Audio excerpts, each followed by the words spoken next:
बच्चों, देखिए आज हम कक्षा 10 की विज्ञान का जो चैप्टर नंबर फर्स्ट है उसमें जो ऑक्सीकरण अपचयन अभिक्रिया है उसके बारे में देखेंगे। तो देखिए ऑक्सीकरण ऑक्सीकरण अपचयन अपचयन अभिक्रिया। ठीक है,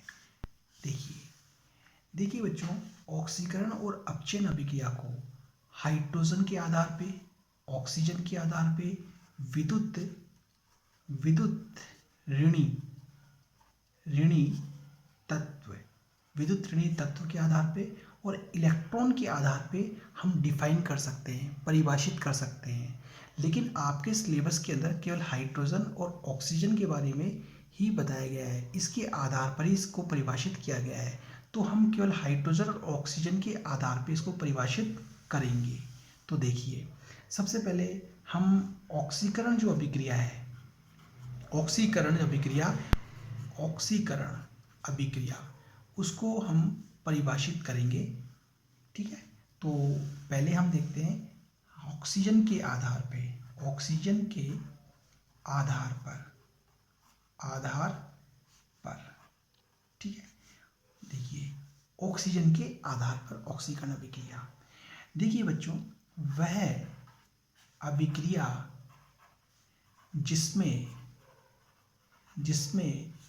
किसी पदार्थ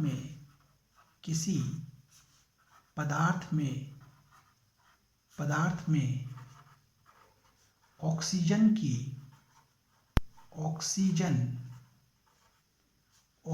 की वृद्धि होती है उसे ऑक्सीकरण अभिक्रिया कहते हैं। ऑक्सीकरण अभिक्रिया कहते हैं। ठीक है, कैसे? देखिए, हम एक चाइना डिश लेते हैं। ठीक है, इसमें कुछ मात्रा में हम कॉपर लेते हैं, कॉपर। ठीक है, कॉपर जो होती है ये लाल भूरे रंग की होती है, भूरे रंग की। ठीक है, इस कॉपर को अब हम थोड़ा सा लैंप की सहायता से इसको गर्म करते हैं। जब इसको गर्म करते हैं तो धीरे धीरे इसका कलर जो होता है, रंग बदल जाता है इसका। ठीक है, और ये काले रंग की हो जाती है, काले रंग की। ठीक है, इसका रंग बदल जाएगा और ये काले रंग की हो जाएगी। अब प्रश्न आता है कि इसको गर्म करने पर इसका रंग काला क्यों हुआ? तो देखिए, जब हम कॉपर को गर्म करते हैं तो कॉपर वायु में उपस्थित ऑक्सीजन से क्रिया करती है और क्रिया करके कॉपर ऑक्साइड बनाती है। ठीक है, तो ये जो कॉपर ऑक्साइड है, ठीक है, ये काले रंग की एक परत होती है, काले रंग की परत। ठीक है, जो कि इस कॉपर के ऊपर बन जाती है। इसलिए कॉपर का कलर लाल भूरे से कैसा हो जाता है? काला हो जाता है। ठीक है, तो इस अभिक्रिया में हमने देखा कि क्रियाकारक जो है कॉपर, ये अकेला है, लेकिन क्रियाफल के अंदर कॉपर के अंदर क्या जो ऐड हो गया? ऑक्सीजन। तो यहाँ ऑक्सीजन की क्या हो रही है? वृद्धि हो रही है। क्रियाकारक में कॉपर अकेला था, क्रियाफल में ऑक्सीजन आके ऐड हो गई। तो ये किस प्रकार की अभिक्रिया कहलाएगी? ये ऑक्सीकरण अभिक्रिया हो गई। ठीक है, ऑक्सीकरण अभिक्रिया। ठीक है, तो यहाँ हमने किसी पदार्थ में ऑक्सीजन की वृद्धि होती है, तो यहाँ ऑक्सीजन की वृद्धि हो रही है, तो कॉपर का क्या हो रहा है? ऑक्सीकरण। और ये किस प्रकार की अभिक्रिया हो गई? ऑक्सीकरण अभिक्रिया हो गई। ठीक है, तो ये ऑक्सीजन के आधार पे ऑक्सीकरण अभिक्रिया। अब हम बात करते हैं हाइड्रोजन के आधार पे। हाइड्रोजन के आधार पर तो देखिए, हाइड्रोजन के आधार पे कैसे? देखिए, हमने हाइड्रोजन सल्फाइड लिया। ठीक है, इसकी क्रिया हमने क्लोरीन से करवाई। जब इसकी क्रिया हम क्लोरीन से करवाते हैं तो ये हाइड्रोजन इस क्लोरीन को अपने साथ जोड़ता है, हाइड्रोजन क्लोराइड बनाता है। करेक्ट, और सल्फर को क्या करता है ये? ठीक है, रिमूव कर देता है। ठीक है, क्लोरीन हाइड्रोजन सल्फाइड में से हाइड्रोजन को अपने साथ जोड़ लेता है और सल्फर को रिमूव कर देता है। ओके, तो यहाँ देखिए, यहाँ पे हाइड्रोजन, सल्फर में क्या थी, हाइड्रोजन थी। इस क्रिया कारक के अंदर जो सल्फर है वो सल्फर किससे ऐड है, हाइड्रोजन से। लेकिन यहाँ पे क्रियाफल के अंदर सल्फर क्या है, केवल अकेली है, इसके अंदर हाइड्रोजन नहीं है। अर्थात इस पदार्थ के अंदर हाइड्रोजन की क्या हो रही है, कमी हो रही है। ठीक है, तो ऐसी अभिक्रिया को क्या कहते हैं हम, ऑक्सीकरण अभिक्रिया। तो वह अभिक्रिया जिसमें जिसमें हाइड्रोजन की कमी होती है। ठीक है, ऑक्सीकरण अभिक्रिया कहलाती है।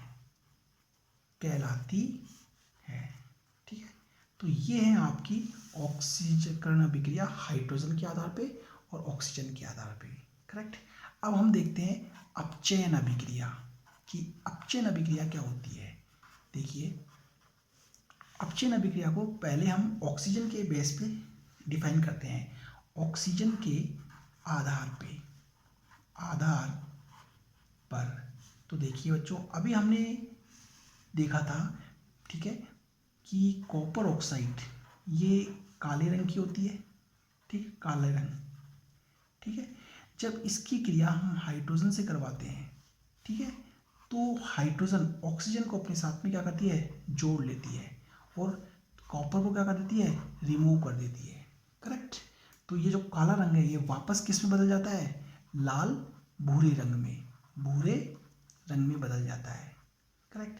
तो यहाँ देखिए, इस क्रिया कारक में जो कॉपर है, इस कॉपर में से ऑक्सीजन की क्या हो रही है, कमी हो रही है। यहाँ पे कॉपर के साथ ऑक्सीजन ऐड थी और यहाँ पे क्रियाफल में कॉपर अकेला रह गया, ऑक्सीजन की क्या हो रही है, कमी। तो हम यहाँ कहेंगे ये क्या है, कॉपर का क्या हो रहा है, अपचयन। ठीक है, तो ऑक्सीजन, तो अपचयन क्या हुआ, वह अभिक्रिया जिसमें किसी पदार्थ में ऑक्सीजन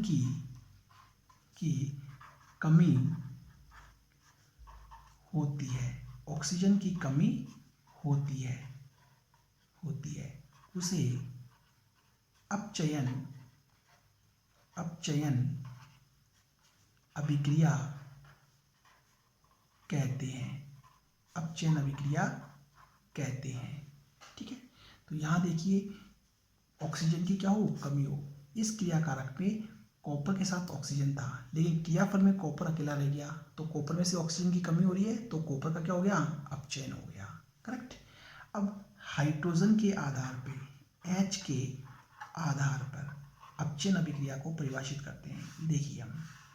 देखिए बच्चों, ये एथीन है, CH2 double bond CH2, ethene. Correct. अगर हम एथीन की क्रिया हाइड्रोजन गैस से करवाएं निकेल उत्प्रेरक की उपस्थिति में, तो एक हाइड्रोजन इससे और एक हाइड्रोजन इससे आके ऐड हो जाता है और ये किस में बदल जाते हैं, एथेन के अंदर। ठीक है, एथेन में। तो यहाँ इस क्रिया कारक में एक एक हाइड्रोजन आकर के ऐड हो रहे हैं, तो यहाँ पे ऐड हुआ तो ये CH2 किसमें बदल गया, CH3 में, CH2 CH3 में बदल गया। तो क्रिया कारक के अंदर दो हाइड्रोजन थे, क्रियाफल में 3 हाइड्रोजन है, तो हाइड्रोजन की क्या हो रही है, वृद्धि हो रही है। तो ऐसी अभिक्रिया जिसमें किसी क्रिया कारक में हाइड्रोजन की वृद्धि हो उसे हम अपचयन अभिक्रिया कहते हैं। ठीक है, तो देखिए इसको कैसे लिखेंगे हम। देखिए, वह अभिक्रिया जिसमें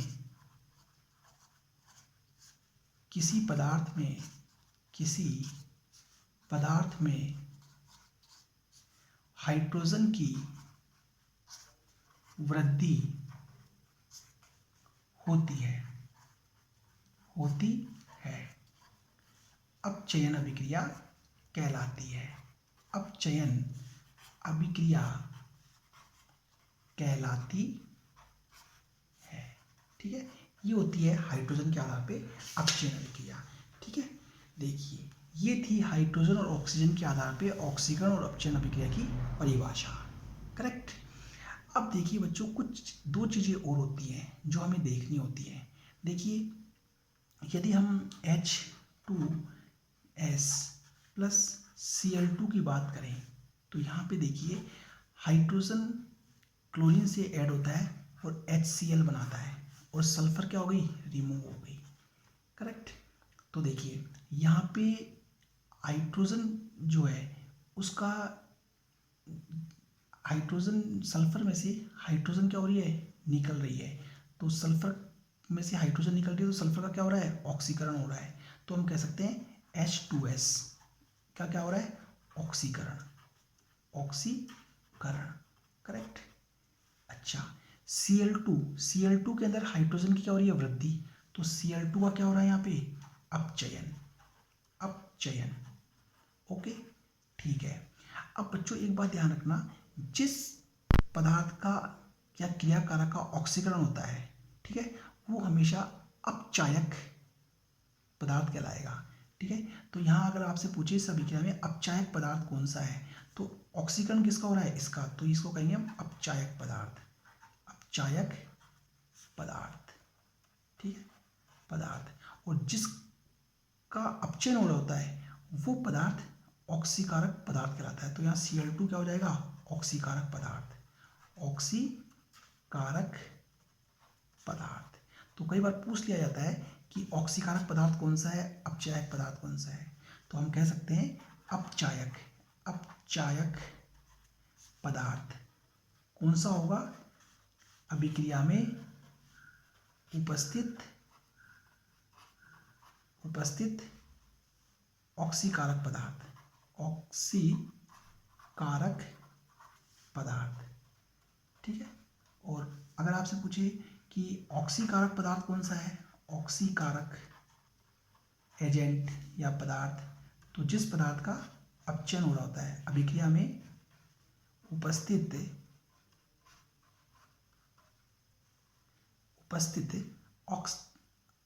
अपचायक पदार्थ, अपचायक पदार्थ।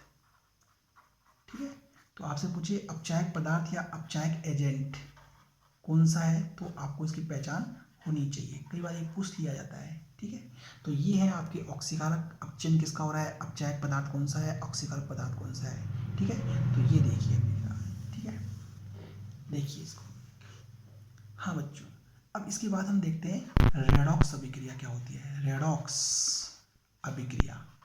देखिए बच्चों, रेडॉक्स अभिक्रिया क्या होती है। देखिए यहाँ पर अभी हम देखते हैं कि CuO प्लस H2, ठीक है।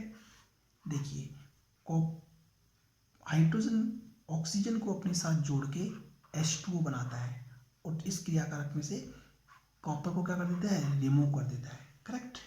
तो यहाँ देखिए इस कॉपर में से ऑक्सीजन की क्या हो रही है, कमी हो रही है।